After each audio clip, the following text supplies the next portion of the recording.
खबर शामिल करते हैं बहावलपुर के नवाही इलाका लाल सोहानरा से। यहाँ डकैती की 2 वारदात हुई हैं। लाल सोहानरा में 10 मिनट के कलील वक्त में डकैती की 2 वारदात।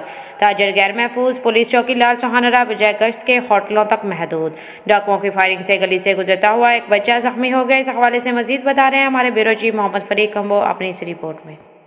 लाल सोहानरा में असले के जोर पर 10 मिनट के कलील वक्त में राशिद बेकरी से 92,000 और खरीदा सिजाद से 65,000 रुपए की डकैती। इकबाल दर्जी से मोटरसाइकिल और 1,500 रुपए नकदी छीनकर फरार हो गए। डकैती की सीसीटीवी वीडियो जेएन न्यूज को महसूल होगी। वीडियो में देखा जा सकता है कि 2 नामालूम डाकू आते हैं और एक ने पिस्टल और दूसरे ने हाथ में छुरा उठा रखा है। बेकरी के गले से नकदी उठाकर फरार हो गए। डाकुओं ने जाते हुए हवाई फायरिंग की। गली से गुजरने वाला 12 साल बच्चा शदीद जख्मी हो गया।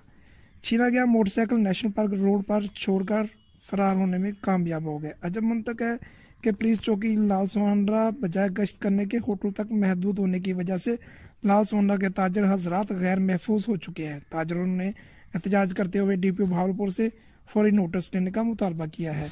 कैमरा टीम के साथ फारूक जेएन न्यूज बहावलपुर।